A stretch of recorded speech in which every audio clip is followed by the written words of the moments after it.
పశ్చిమ గోదావరి జిల్లా తణుకులో సీఎం జగనన్న సంపూర్ణ గృహ హక్కు పథకం లాంఛనంగా ప్రారంభించారు. పేదల ఇంటి కళ్లెజం చేస్తూ 2 నెలల్లో 31 లక్షల ఇళ్ల పట్టాలు పంపిణీ చేస్తామని సీఎం జగన్ తెలిపారు.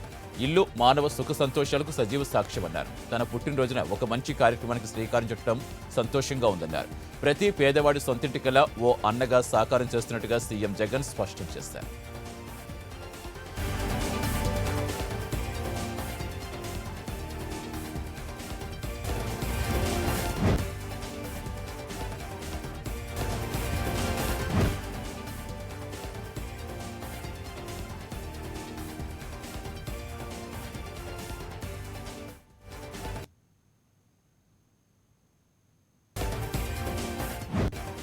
హైదరాబాద్ ఎల్బీ స్టేడియంలో రాష్ట్ర ప్రభుత్వ ఆధ్వర్యంలో క్రిస్మస్ వేడుకలు ఘనంగా జరిగాయి. CM KCR Christmas cake cut చేసి రాష్ట్ర ప్రజలకు శుభాకాంక్షలు తెలిపారు. తెలంగాణలో కులమతాలకు అతీతంగా ముందుకు సాగాలని సీఎం కేసీఆర్ అన్నారు. మతం ఉన్మాద స్థాయికి చేరితే ప్రమాదమన్న ఆయన ఎదుటివారిని ప్రేమించడమే అత్యుత్తమ మతమన్నారు. రాష్ట్రంలో అన్ని మతాల వారికి రక్షణ ఉంటుందన్నారు. ఇతర మతస్థులపై దాడులకు పాల్పడితే కఠిన చర్యలు తీసుకుంటామని సీఎం కేసీఆర్ హెచ్చరించారు. క్రైస్తవ సంస్థలు సేవా దృక్పథంతో నడుపుతున్న ఎయిడెడ్ కళాశాల ప్రభుత్వం నిర్వీర్యం చేస్తోందని చంద్రబాబు అన్నారు. మంగళవారం మంగళగిరి టీడీపీ కేంద్ర కార్యాలయంలో సెమీ క్రిస్మస్ వేడుక నిర్వహించారు. శత్రువుని సైతం ప్రేమించమని క్రైస్తవ మతం చెబుతోందని, వైసీపీ మాత్రం సొంత పార్టీ నాయకులు క్షమించే పరిస్థితి లేదని చంద్రబాబు అన్నారు. 22 ఏళ్ల టీడీపీ పాలనలో శాంతి భద్రతలు కాపాడాం, ఇప్పుడు రాష్ట్రంలో అరాచక పాలన కొనసాగుతోందన్నారు. యేసుక్రీస్తు ఆశీర్వాదంతో మళ్లీ అధికారంలోకి వస్తామని చంద్రబాబు అన్నారు. నెల్లూరు జిల్లాలో ఈశాన్య రాష్ట్రాల వాహనాల రిజిస్ట్రేషన్లపై ఏపీ సర్కార్ చర్యలు ప్రారంభించింది. సూళ్లూరుపేట మోటార్ వెహికల్ ఇన్స్పెక్టర్ గోపీనాయక్ను సస్పెండ్ చేసింది. గూడూరు ఆర్టీఓ మల్లికార్జున రెడ్డి ప్రధాన ఆఫీస్కి అటాక్ చేసింది. ఈ ఘటనపై సమగ్ర దర్యాప్తు చేయాలని రవాణా శాఖ మంత్రి నాని ఆదేశించారు. విచారణ అధికారిగా పశ్చిమ గోదావరి జిల్లా డిప్యూటీ ట్రాన్స్పోర్ట్ కమిషనర్ ఆనంద్ నియమించారు. ఫస్ట్ ఇయర్ ఫలితాలపై రాష్ట్ర ప్రభుత్వం సముచిత నిర్ణయం తీసుకుంటుందని రాష్ట్ర ప్రణాళికా సంఘ ఉపాధ్యక్షులు వినోద్ కుమార్ అన్నారు. ఇంటర్ ఫస్ట్ ఇయర్ అంశాలనే ప్రభుత్వం క్షుణ్ణంగా పరిశీలిస్తోందని తెలిపారు. ఇంటర్ ఫలితాలపై కరోనా సంక్షోభం ప్రభావం పడిందన్నారు. ముఖ్యంగా గ్రామీణ విద్యార్థులు ఎక్కువగా నష్టపోయారన్నారు. ఆన్లైన్ బోధన గ్రామీణ ప్రాంతాల వారికి ప్రతికూలంగా మారిందన్నారు. సీఎం జగన్ రాజకీయాల కోసం మతాలు వాడుకుంటారని టీడీపీ రాష్ట్ర అధ్యక్షులు అచ్చెన్నాయుడు అన్నారు. అన్ని మతాల వారిని సమాన దృష్టితో చూసిన ఘనత చంద్రబాబుకే దక్కుతుందన్నారు. రాష్ట్రంలో రోజురోజుకి శాంతి భద్రతలు క్షీణిస్తున్నాయని ఆయన మతాలు ప్రాంతాల మధ్య చిచ్చు పెడుతున్నారని మండిపడ్డారు. ఏపీ సీఎం వైఎస్ జగన్మోహన్ రెడ్డికి జనసేన అధినేత పవన్ కళ్యాణ్ పుట్టినరోజు శుభాకాంక్షలు తెలిపారు. ఏపీ సీఎం జగన్ రెడ్డి గారికి హృదయపూర్వక జన్మదిన శుభాకాంక్షలంటూ జనసేనాని పవన్ కళ్యాణ్ ట్వీట్ చేశారు. మీకు సంపూర్ణ ఆయురారోగ్యాలు భగవంతుడు ప్రసాదించాలని మనసారా కోరుకుంటున్నారని పేర్కొన్నారు. కర్నూలు జిల్లాలో జనసేన రాజకీయ వ్యవహారాల కమిటీ చైర్మన్ నాదెండ్ల మనోహర్ పర్యటించారు. పెద్దపాడు గ్రామంలో మాజీ ముఖ్యమంత్రి స్వర్గీయ దామోదరం సంజీవయ్య ఇంటిని సందర్శించారు. దామోదరం సంజీవయ్య ఇంటిని ₹1 స్మారకంగా తీర్చిదిద్దుతామని జనసేన నేత పవన్ కళ్యాణ్ ప్రకటించారు. దీంతో మనోహర్ సంజీవయ్య బంధువులతో మాట్లాడి ప్రాంతాన్ని సందర్శించారు. కర్నూలు జిల్లా ఆత్మకూరులో సీఎం జగన్ జన్మదిన వేడుకలు ఘనంగా జరిపారు. పార్టీ ఆఫీసులో MLA Shilpa Chakrapani Reddy cake cut చేసి బర్త్డే విషెస్ తెలిపారు. ఎస్ఆర్బీసీ కాలనీలో వృద్ధాశ్రమంలో శిల్పా చక్రపాణి అన్నదాన కార్యక్రమం నిర్వహించారు. అనంతరం ఉర్దూ పాఠశాలలో విద్యార్థులకు నోట్ పుస్తకాలు పంపిణీ చేశారు. ఏపీ సీఎం జగన్ జన్మదిన వేడుకలు కర్నూలు జిల్లా మార్కెట్ యార్డ్ చైర్మన్ రోఖియాబి ఆధ్వర్యంలో వైసీపీ నాయకులు కోటమల్లు భాష ఘనంగా నిర్వహించారు. రైతుల సమక్షంలో కేక్ కట్ చేసి అన్నదాన కార్యక్రమం ఏర్పాటు చేశారు. సంక్షేమ పథకాలతో రాష్ట్రాన్ని అభివృద్ధి పదంలో జగన్ నడిపిస్తున్నారని కొనియాడారు. ఇలాంటి పుట్టినరోజు వేడుకలు మరెన్నో జరుపుకోవాలని, ప్రజలకు మేలు చేయాలని కోరుకుంటున్నట్టుగా తెలిపారు. ప్రకాశం జిల్లా కొత్తూరులో రాష్ట్ర రెడ్డి కార్పొరేషన్ చైర్మన్ చింతల చెరువు సత్యనారాయణ క్యాంప్ ఆఫీసులో సీఎం జగన్ పుట్టినరోజు వేడుకలు ఘనంగా నిర్వహించారు. ఇందులో భాగంగా పేదలకు దుప్పట్లు, పండ్లు అందించారు. సంక్షేమ పథకాలతో ప్రజల గుండెల్లో జగన్ చిరస్థాయిగా నిలిచిపోతారని ఆశాభావం వ్యక్తం చేశారు. ఈ కార్యక్రమంలో వైసీపీ నాయకులు, కార్యకర్తలు పాల్గొన్నారు. సీఎం జగన్ జన్మదిన వేడుకలు కడప నగరంలో ఘనంగా నిర్వహించారు. వైసీపీ నాయకులు రక్తదాన శిబిరంతో పాటుగా అన్నదాన కార్యక్రమం ఏర్పాటు చేశారు. ఈ కార్యక్రమంలో డిప్యూటీ సీఎం అంజాద్ బాషా, ఎమ్మెల్యే రవీంద్రనాథ్ రెడ్డితో పాటుగా పలువురు పాల్గొన్నారు. వైసీపీ అధికారంలోకి వచ్చాక రాష్ట్రం అభివృద్ధిలో దూసుకుపోతుందన్నారు. మరికొన్నేళ్ల పాటు సీఎంగా జగన్ ఉండాలని ప్రజలు కోరుకుంటున్నారన్నారు. తెలుగుదేశం పార్టీలో తాను చేరుతున్నట్టుగా వచ్చిన వార్తలు మాజీ మంత్రి రఘువీర ఖండించారు. తాను రాజకీయాలకు దూరంగా ఉంటున్నట్టు మరోసారి స్పష్టం చేశారు. గత కొంతకాలంగా కాంగ్రెస్ పార్టీ కార్యక్రమాలకు సైతం దూరంగా ఉంటున్నానని తెలిపారు. ఈ నేపథ్యంలో టీడీపీ గూటికి రఘువీర అంటూ వచ్చిన వార్తలు రాజకీయంగా కలకలం రేపాయి. అయితే రఘువీరను టీడీపీలోకి రావాలంటూ ఆహ్వానించిన మాట నిజమేని, కానీ ఆయన దాన్ని సున్నితంగా తిరస్కరించినట్టుగా చెప్పారు. మరోవైపు రఘువీర కూతురు అమృతావీర్ను కళ్యాణదుర్గం నియోజకవర్గం నుంచి టీడీపీ బరిలో దింపనుందని, దీనికి రఘువీర కూడా ఓకే అన్నట్టుగా విశ్వసనీయ సమాచారం. సీఎం కేసీఆర్, మంత్రి కేటీఆర్పై వైఎస్ఆర్టీపీ అధ్యక్షురాలు షర్మిల విమర్శలు గుప్పించారు. కేటీఆర్ ఇలాకాల్లో రైతులు ఆత్మహత్యలు సిగ్గుచేటన్నారు. టీఆర్ఎస్ అసమర్థత వల్లే రైతులు ఆత్మహత్యలు చేసుకుంటారని మండిపడ్డారు. పరిపాలన చేతకాక గల్లీలో ధర్నాలు, ఢిల్లీలో డ్రామాలు ఆడుతున్నట్టు విమర్శించారు. చావుడప్పు కొట్టాల్సింది కేసీఆర్ ప్రభుత్వానికి అన్నారు షర్మిల. పీయూష్ గోయల్తో తెలంగాణ మంత్రుల బృందం భేటీ ముగిసింది. సుమారు 45 నిమిషాల పాటు సాగిన సమావేశంలో ధాన్యం సేకరణపై లిఖితపూర్వక హామీని డిమాండ్ చేశారు మంత్రులు, ఎంపీలు. రైతుల విషయంలో రాజీలేని పోరాటం చేస్తామని కేంద్ర మంత్రికి ఎంపీలు, మంత్రుల బృందం స్పష్టం చేస్తుంది. యాసంగిలో బియ్యం కొనుగోళ్లకు కేంద్రం తిరస్కరించిందని తెలంగాణ రాష్ట్ర వ్యవసాయ శాఖ మంత్రి నిరంజన్ రెడ్డి తెలిపారు. ఢిల్లీలో కేంద్ర మంత్రి పీయూష్ గోయల్తో భేటీ అయిన ఆయన తెలంగాణ మంత్రుల బృందం ధాన్యం కొనుగోలుపై చర్చించిందని, భేటీలో వానాకాలం బియ్యాన్ని త్వరితగతిన తరలించాలని కేంద్ర మంత్రి సూచించినట్టుగా తెలిపారు. రాష్ట్రంలో ప్రభుత్వ పాఠశాలలో మౌలిక సదుపాయాల కల్పనకు ప్రత్యేక ప్రాజెక్టు సిద్ధం చేస్తున్నట్టుగా మంత్రి సబిత తెలిపారు. అదనపు తరగతులు, మూత్రస్థాలు, ప్రహారీ గోడల నిర్మాణం తదితర వసతులు కల్పించేందుకు ఈ ప్రాజెక్టుకు రూపకల్పన చేస్తామన్నారు. జిల్లా పరిషత్తులు, ఎమ్మెల్యేలు కేటాయించిన నిధుల్లో 50% నిధులు పాఠశాల అభివృద్ధికి ఖర్చు చేయాలంటూ సూచించారు. రాష్ట్రంలో 600 గురుకుల పాఠశాలలు, 300 కేజీపీవీలను జూనియర్ కళాశాలలుగా అప్గ్రేడ్ చేస్తామన్నారు. అవసరమయ్యే చోట ఇంటర్ కళాశాలలు ఏర్పాటు చేసేందుకు ప్రభుత్వం సిద్ధంగా ఉందన్నారు. పాఠశాలలో స్కావెంజర్ పోస్టులు ఉండవని, గ్రామ పంచాయతీల నిర్వహణ చేపట్టాల్సి ఉంటుందని మంత్రి సబిత స్పష్టం చేశారు. హైదరాబాద్ శేరిలింగంపల్లిలో ఎమ్మెల్యే అరికెపూడి గాంధీకి చేదు అనుభవం ఎదురైంది. ఒడ్డెర బస్తీలో పర్యటిస్తున్న ఆయన్ను స్థానికులు అడ్డుకున్నారు. తమ బస్తీలు ఇప్పటివరకు ఎలాంటి అభివృద్ధి చేయలేదంటూ ఆందోళన చేశారు. దీంతో పోలీసులకు ఆందోళనకారులకు మధ్య వాగ్వాదం చోటు చేసుకుంది. ఆందోళనకారులను అరెస్ట్ చేసిన పోలీసులు స్టేషన్కు తరలించారు. ఏపీకి ప్రత్యేక హోదాపై కేంద్రం మరోసారి క్లారిటీ ఇచ్చింది. స్పెషల్ స్టేటస్ బదులుగా ప్రత్యేక ప్యాకేజీ ఇచ్చామని తెలిపింది. వైసీపీ రాజ్యసభ సభ్యులు విజయసాయిరెడ్డి అడిగిన ప్రశ్నకు బదులుగా కేంద్ర ఆర్థిక శాఖ సహాయ మంత్రి పంకజ్ చౌదరి రాతపూర్వకంగా ఈ మేరకు స్పష్టత ఇచ్చారు. ఏపీకి స్పెషల్ స్టేటస్ ఇవ్వాలి ఇటీవల నీతి ఆయోగ్ను సీఎం జగన్ కోరారన్నారు. ప్రత్యేక హోదా కలిగిన రాష్ట్రాల్లో కేంద్ర ప్రభుత్వ పథకాల్లో కేంద్ర వాటా 90%, రాష్ట్ర వాటా 10% ఉంటుందన్నారు. ఏపీ ప్రభుత్వం కోరిన నేపథ్యంలో ఆర్థిక ప్యాకేజీ రాష్ట్రానికి అందించామన్నారు. సీఎం జగన్ వ్యక్తిగత హాజరు మినహాయింపు కోరడం పట్ల సిబిఐ కోర్టు తీవ్రంగా స్పందించింది. ప్రతిసారి మినహాయింపు కోరుతున్న అసంతృప్తి వ్యక్తం చేసింది. విచారణకు ఎందుకు హాజరు కావడం లేదంటూ సిబిఐ న్యాయస్థానం ప్రశ్నించింది. హాజరు మినహాయింపుపై తెలంగాణ హైకోర్టును కోరామని జగన్ తరపు న్యాయవాది తెలిపారు. త్వరలో తెలంగాణ హైకోర్టులో దీనిపై తీర్పు రానుందన్నారు. తీర్పు వివరాలు మెమో రూపంలో సమర్పించాలని సిబిఐ కోర్టు ఆదేశించింది. రా రైస్ కొనుగోళ్లపై సీఎం కేసీఆర్ తప్పుడు ప్రచారం చేస్తారంటూ కేంద్ర మంత్రి పీయూష్ గోయల్ అన్నారు. ఉప ఎన్నికల ఫలితాల నుంచి ప్రజల దృష్టి మరల్చేందుకు సంస్థ సృష్టిస్తున్నారని మండిపడ్డారు. తెలంగాణ నుంచి గతం కంటే 3 రెట్లు అధికంగా ధాన్యం సేకరించామన్నారు. రైతులకు చెల్లించే ధర కూడా 1.5 రెట్లు పెంచామని తెలిపారు. తెలంగాణ నుంచి రబీలో రావాల్సిన 27 లక్షల మెట్రిక్ టన్నుల ధాన్యం ఇప్పటికీ రాలేదన్నారు. తెలంగాణ నుంచి ఉప్పుడు బియ్యం సేకరణకు కొంత వెసులుబాటు ఇచ్చామన్న పీయూష్ గోయల్ స్పష్టం చేశారు. రైతుల పట్ల కేంద్ర రాష్ట్ర ప్రభుత్వాలు వ్యవహరిస్తున్న తీరు ఎండగట్టేందుకు ప్రత్యేక కార్యక్రమం నిర్వహించాలని కాంగ్రెస్ పార్టీ నిర్ణయించింది. ఈ నెల 24 నుంచి జనవరి 3వ తేదీ వరకు కేంద్రంలో బీజేపీ ప్రభుత్వం, రాష్ట్రంలో టీఆర్ఎస్ ప్రభుత్వాలు రైతు వ్యతిరేక విధానాలపై అవగాహన కల్పిస్తున్నట్టుగా పార్టీ వర్గాలు తెలిపాయి. ఈ పర్యటనలో భాగంగా ఉమ్మడి జిల్లాల పరిధిలో 2 లేదా 3 ప్రాంతాల్లో రైతులను కలుస్తారు.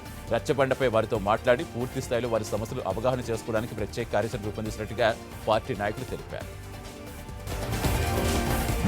విశాఖ ఉక్కు ఆంధ్రుల హక్కు నినాదంతో జనసేన అధినేత పవన్ కళ్యాణ్ పిలుపు మేరకు రాజమండ్రిలో పార్టీ నేతలు డిజిటల్ క్యాంపెయిన్ నిర్వహించారు.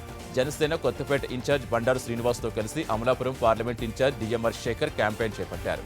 విశాఖ ఉక్కు పరిశ్రమ పరిరక్షణకు ఎంపీలంతా రాజ్యసభలో పోరాటం చేయాలంటూ డిఎంఆర్ శేఖర్ డిమాండ్ చేశారు. టీఆర్ఎస్ ప్రభుత్వంపై మాజీ ఎమ్మెల్యే గోని ప్రకాశ్రావు ఫైర్ అయ్యారు. మొన్న జరిగిన ఎమ్మెల్సీ ఎన్నికల అవకతవకలపై సీఈసీ దృష్టి పెట్టాలని కోరారు. తెలంగాణలో నామినేషన్లు కూడా వెయ్యనివ్వలేదన్నారు. డీజీపీ ఆఫీస్ వద్దే లాఠీచార్జ్ జరిగిందన్న గోని ప్రకాశ్రావు టీఆర్ఎస్ సాగడాలపై ఢిల్లీలో రౌండ్ టేబుల్ నిర్వహిస్తామని స్పష్టం చేశారు. టీఆర్ఎస్ నిరసన కార్యక్రమాల్లో నాయకులు తప్ప రైతులు ప్రజలు పాల్గొనలేదని హనుమకొండ బీజేపీ అధ్యక్షురాలు రావు పద్మ ఎద్దేవా చేశారు. కేటీఆర్ సొంత నియోజకవర్గం సిరిసిల్లలో 50 మంది మాత్రమే ఉన్నారని, దీన్ని బట్టి ప్రజల్లో వారికి ఏమాత్రం ఆదరణ ఉందో అర్థమవుతుందన్నారు. దేశ ప్రధాని ఫోటోలతో శవయాత్ర చేస్తే పోలీసులు ఏం చేస్తారంటూ ప్రశ్నించారు. కేంద్ర సర్కారుపై అసత్య ప్రచారాలు చేసే ఉద్దేశంతోటే ఈ డప్పుల ప్రోగ్రాం ఏర్పాటు చేశారన్నారు. అధికారులు ఉన్నవారు దిష్టిబొమ్మలు దగ్ధం, శవయాత్ర చేయటం ఏంటంటూ ఆగ్రహం వ్యక్తం చేశారు. కేసీఆర్ పరిపాలన చేత కాకపోతే అధికారం నుంచి వైదొలగాలని పద్మ సూచించారు. కేసీఆర్ అనాలోచిత నిర్ణయాలతో రాష్ట్రం దివాలా తీసిందన్నారు బీజేపీ నేతలు. కేసీఆర్ మోసపూరిత వైఖరికి వ్యతిరేకంగా యాదాద్రి భువనగిరి జిల్లా చౌటుప్పల్లో కేసీఆర్ దిష్టిబొమ్మకు శవయాత్ర చేసి దహనం చేశారు. ఓట్ల కోసమే సంక్షేమ పథకాలు ప్రవేశపెట్టారు తప్ప రైతుల మీద ప్రేమతో కాదన్నారు. కేసీఆర్ తప్పులు బయటపడుతుంటే దాన్ని కేంద్రంపై నెట్టే ప్రయత్నం చేస్తున్నారని బీజేపీ నేతలు మండిపడ్డారు. తెలంగాణలో బీజేపీ ఎదుగుదల చూసి ఓర్వలేక రాజకీయాలు చేస్తున్న టీఆర్ఎస్కు రోజులు దగ్గర పడ్డాయని బీజేపీ నేత జయంత్ లాల్ హెచ్చరించారు. హన్మకొండలో జిల్లా పరకాలలో బీజేపీ ఆధ్వర్యంలో సీఎం కేసీఆర్ దిష్టిబొమ్మ దగ్ధం చేశారు. కేసీఆర్ డౌన్ నినాదాలు చేశారు. కేంద్ర సర్కార్ 60 లక్షల మెట్రిక్ టన్నుల ధాన్యం కొనేందుకు సిద్ధంగా ఉందని, కావాలనే టీఆర్ఎస్ రాజకీయాలు చేస్తోందని మండిపడ్డారు. తెలంగాణలో తాజాగా మరో 4 ఒమిక్రాన్ కేసులు నమోదయ్యాయి. కొత్త కేసులతో కలిపి రాష్ట్రంలో కేసుల సంఖ్య 24కు చేరింది. వీటిలో 19 కేసులు నాన్ రిస్క్ దేశాల నుంచి వచ్చినట్టుగా అధికారులు తెలిపారు. రాష్ట్రంలో కొన్ని రోజుల వ్యవధిలో కొత్త వేరియంట్ కేసులు రెట్టింపు కావడం ఆందోళన కలిగిస్తోంది.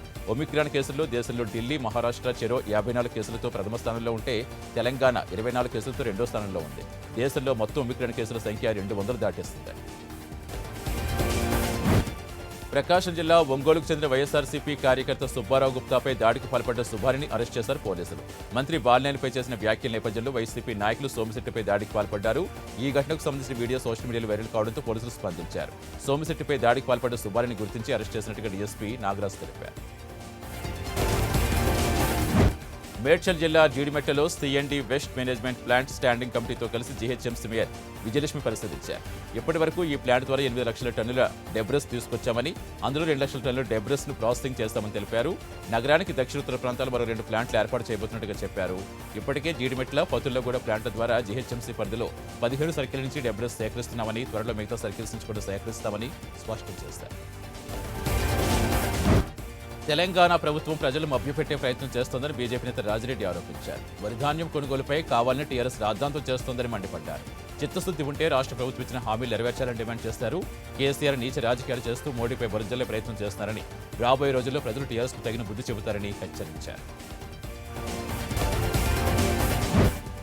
మహబూబాబాద్ జిల్లా తొర్రూరులో ఏబీవీపీ నేతల ఆధ్వర్యంలో ధర్నా నిర్వహించారు. ఈ సందర్భంగా వారు మాట్లాడుతూ ఇంటర్ విద్యార్థుల ఫలితాలు చాలా వరకు అవకతవకలు ఉన్నాయని, అదేవిధంగా ఇంటర్లో ఫెయిల్ అయిన 2 విద్యార్థులు మృతి చెందారని, దీనికి అంతటికీ ప్రభుత్వమే కారణంగా విమర్శించారు. విద్యార్థుల ఫలితాలపై రీవాల్యుయేషన్ పెట్టాలని డిమాండ్ చేశారు.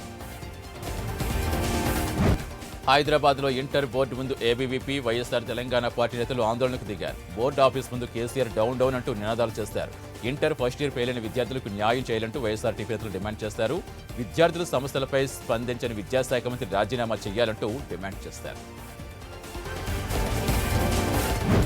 రంగారెడ్డి జిల్లాలో సినీ పక్కిలో నవవధువు జంప్ అయింది. పెళ్లై అత్తగారింటికి చేరుకున్న రోజే ఈ ఘటన చోటు చేసుకుంది. లేటి వయసులో పెళ్లి కూతురు కావాలంటూ 40 ఏళ్ల వ్యక్తి బ్రోకర్ను ఆశ్రయించాడు. బాధితుడి నుంచి ₹1,00,000 తీసుకుని తల్లిదండ్రులు లేని ఓ పెళ్లి కూతురిని సెట్ చేశాడు బ్రోకర్. దీంతో విజయవాడలో పెళ్లి జరగ్గా యాదగిరిగుట్టలో రథం జరిగిన తర్వాత రంగారెడ్డి జిల్లా యాచారం గ్రామానికి చేరుకున్నారు కొత్త జంట. చేరుకున్న రోజే డబ్బు నగలతో ఉడాయించింది ఈ కిలాడీ లేడీ. ములుగు జిల్లాలో ఓ మాజీ సర్పంచ్ను మావోలు కిడ్నాప్ చేసిన ఘటన ఆలస్యంగా వెలుగు చూస్తుంది. వెంకటాపురం మండలం సూరవీడు గ్రామానికి చెందిన మాజీ సర్పంచ్ రమేష్ కిడ్నాప్కు గురయ్యారు. సాయంత్రం చర్లకు వెళుతుండగా మావోలు కిడ్నాప్ చేసినట్టుగా తెలుస్తోంది. ప్రత్యక్ష సాక్షి సమాచారంతో కుటుంబ సభ్యులు ఆందోళన చెందుతున్నారు. కడప జిల్లా జమ్మలమడుగులో సైబర్ నేరాలకు పాల్పడుతున్న వారిని పోలీసులు అరెస్ట్ చేశారు. ఏటీఎం కార్డ్స్ తారుమారు చేస్తూ డబ్బు కాజేసిన దుండగులను పోలీసులు పట్టుకున్నారు. ఇందులో భాగంగా చిత్తూరు జిల్లా రంగన్న గారి గడ్డకు చెందిన పాలగిరి మొహమ్మద్ రియాజ్ను పోలీసులు అరెస్ట్ చేశారు. అతని వద్ద ఉన్న కొన్ని పనిచేయని ఏటీఎం కార్డులు, ₹3,40,000 నగదు స్వాధీనం చేసుకున్నారు. కడప, నెల్లూరు, చిత్తూరు జిల్లా, కర్ణాటక రాష్ట్రంలో పలు ప్రాంతాల్లో 56 కేసులు నమోదైనట్టుగా జిల్లా ఎస్పీ అనురాజన్ తెలిపారు. నల్గొండ జిల్లా చిట్యాల మండలం గుండ్రాంపల్లి వద్ద రోడ్డు ప్రమాదం జరిగింది. నేషనల్ హైవేపై అదుపు తప్పి లారీ బోల్తా పడింది. ఈ ఘటనలో డ్రైవర్కు తీవ్ర గాయాలయ్యాయి. క్షతగాత్రుడిని స్థానిక ప్రభుత్వ ఆసుపత్రికి తరలించారు. హైదరాబాద్ నుంచి విజయవాడ వైపు వెళుతుండగా ఈ ప్రమాదం జరిగింది. డ్రైవర్ నిద్రమత్తే ప్రమాదానికి కారణంగా పోలీసులు అనుమానిస్తున్నారు. శ్రీశైలం దేవస్థానంలో 22 నుంచి డయల్ యువర్ ఈవో కార్యక్రమం ప్రారంభిస్తున్నట్టుగా దేవస్థాన ఈవో లవన్న తెలిపారు.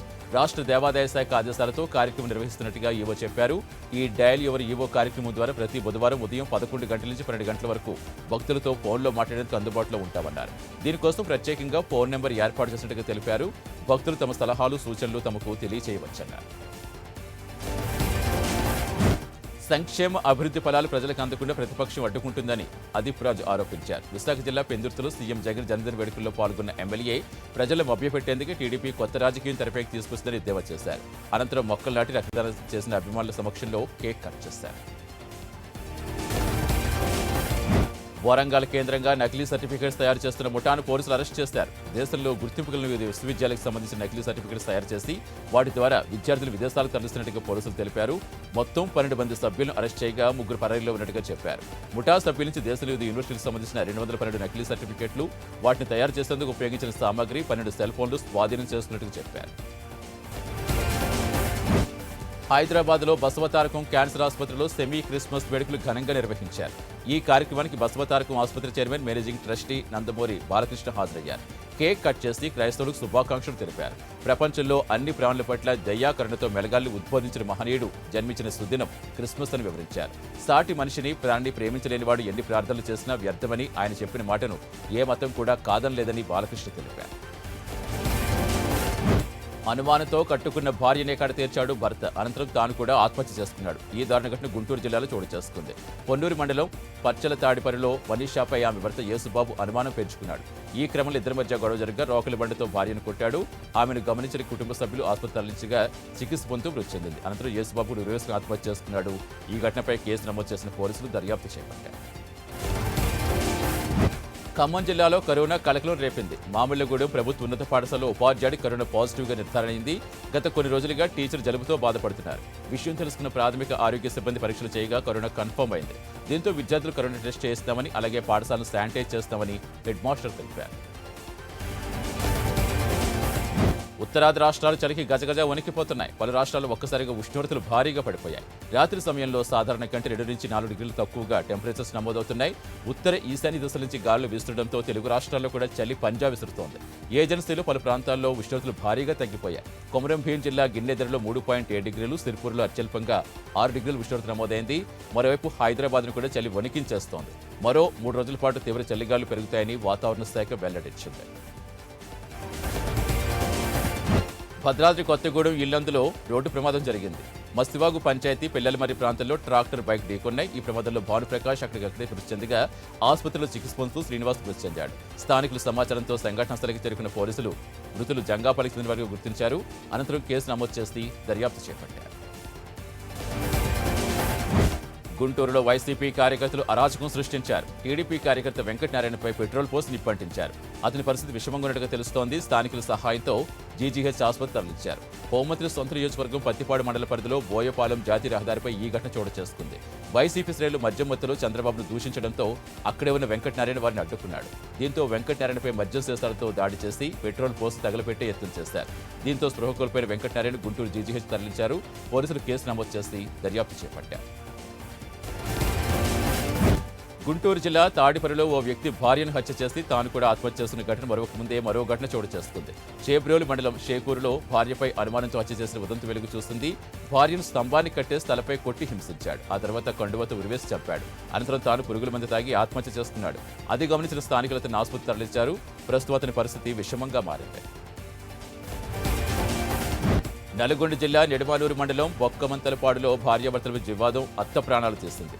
గ్రామానికి చెందిన శివనారాయణ దంపతులు గత కొంతకాలంగా గొడవ పడుతున్నారు. దీంతో కక్ష పెంచుకున్న అత్తింటి వారు అతనిపై కత్తులతో దాడి చేశారు. ఈ దాడిలో అచ్చమ్మ మృతి చెందింది. పలువురికి గాయాలయ్యాయి. కాగా నిందితుడు పరారీలో ఉన్నాడు. చిత్తూరు జిల్లా శేషాచలం అటవీ ప్రాంతంలో స్మగ్లర్స్ కోసం అధికారులు జల్లెడ పడుతున్నారు. ఈ క్రమంలో తలకోన సెంట్రల్ బీచ్లో ఎర్రచందనం దొంగలు అక్రమంగా తరలిస్తున్న తమిళ స్మగ్లర్లు అధికారులు తారసపడ్డారు. అటవీ అధికారులు వారిని పట్టుకునే ప్రయత్నం చేయగా స్మగ్లర్స్ రాళ్ల దాడి చేసి పరారైనట్టుగా అధికారులు తెలిపారు. నిందితులు వదిలేసి వెళ్లిన 36 దొంగలను స్వాధీనం చేసుకున్నామని, వాటి విలువ 10 లక్షలు ఉంటుందన్నారు. పరారైన స్మగ్లర్స్ కోసం గాలింపు చర్యలు చేపట్టినట్టుగా చెప్పారు. పవన్ కళ్యాణ్ ఫ్యాన్స్ కు షాక్ తగిలింది. ఎంతో ప్రతిష్టాత్మకంగా తెరకెక్కిన భీమ్లా నాయక్ సినిమా రిలీజ్ వాయిదా పడింది. సంక్రాంతి బరిలో ఉన్న 3 సినిమాలు RRR, రాధేశ్యామ్, భీమ్లా నాయక్ ఉండగా అందులో నుంచి భీమ్లా నాయక్ సినిమా వాయిదా పడ్డట్టుగా ప్రొడ్యూసర్ దిల్ రాజు పేర్కొన్నారు. పవన్ కళ్యాణ్ భీమ్లా నాయక్ సినిమా నిర్మాతలను వాయిదా వేయమని కోరామని, దానికి వారు సానుకూలంగా స్పందించారని చెప్పుకొచ్చారు. సంక్రాంతి బరి నుంచి భీమ్లా నాయక్ తప్పుకుంటుందన్న దిల్ రాజు ఈ విషయంలో సహకరించిన పవన్ కళ్యాణ్ కు ప్రత్యేక ధన్యవాదాలు తెలిపారు.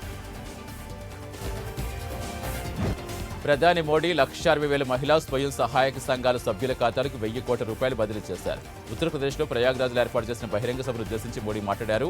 1,00,000కు పైగా మహిళా లబ్ధిదారులకు ఖాతాలకు 1,000 కోట్ల రూపాయలు బదిలీ చేయడం గర్వంగా ఉందన్నారు మోడీ. కొంతకాలం క్రితం వరకు కనీసం బ్యాంకు ఖాతాలు కూడా లేని మహిళలు నేడు డిజిటల్ బ్యాంకింగ్ శక్తిని అందిపుచ్చుకుంటున్నట్టుగా చెప్పారు. అలాగే ఆడ శిశువులను గర్భంలో చంపేయకుండా కాపాడాలన్న లక్ష్యంతో బేటీ బచావో బేటీ పడావో ప్రచారం ద్వారా సమాజంలో అవగాహన కృషి చేసినట్టుగా తెలిపారు. లోక్సభలో మహిళల వివాహ వయస్సు పెంపు బిల్లు కేంద్ర మంత్రి స్మృతి ఇరానీ ప్రవేశపెట్టారు. మహిళల వివాహ వయస్సు 18 ఏళ్ల నుంచి 21 ఏళ్లకు పెంచుతూ ఇటీవల కేంద్ర కేబినెట్ నిర్ణయం తీసుకుంది. ఈ బిల్లు విపక్షాలు వ్యతిరేకించాయి. అయితే టాస్క్ ఫోర్స్ ఆధారంగా బిల్లు తీసుకొచ్చామంటూ స్మృతి ఇరానీ స్పష్టత ఇచ్చారు. సభలో విపక్షాల గందరగోళం మధ్య సభ వాయిదా పడింది. డెల్టా వేరియంట్ వ్యాప్తి నేపథ్యంలో కేంద్రం అప్రమత్తమైంది. ఈ మేరకు కేంద్ర ఆరోగ్య శాఖ కార్యదర్శి రాజేష్ భూషణ్ రాష్ట్రాలు, కేంద్రపాలిత ప్రాంతాలకు లేఖలు రాశారు. దేశంలో వివిధ ప్రాంతాలు ఇప్పటికీ వేరియంట్ ఆఫ్ కన్సర్న్గా డెల్టా వేరియంట్ ఉందన్నారు. ఒమిక్రాన్ అందుకు 3 రెట్లు వేగంగా వ్యాప్తి చెందుతున్న నేపథ్యంలో రాష్ట్ర ప్రభుత్వాలు అప్రమత్తంగా ఉండాలని సూచించారు. రోజు రోజుకు పెరుగుతున్న నేపథ్యంలో ప్రపంచ ఆరోగ్య సంస్థ కూడా ఆందోళన వ్యక్తం చేస్తోంది. ప్రస్తుత పరిస్థితుల్లో వేడుకలు వాయిదా వేసుకోవాలని సంస్థ అధ్యక్షుడు టెడ్రోస్ అథానం కోరారు. జీవితాన్ని కోల్పోవడం కంటే కార్యక్రమాలు రద్దు చేసుకోవడం ఉత్తమం అంటూ ఆయన సూచించారు. ప్రజలు సంబురాల్లో మునిగి తర్వాత బాధపడటం కంటే ఇప్పుడు రద్దు చేసుకుని తర్వాత జరుపుకోవటం మంచిదన్నారు.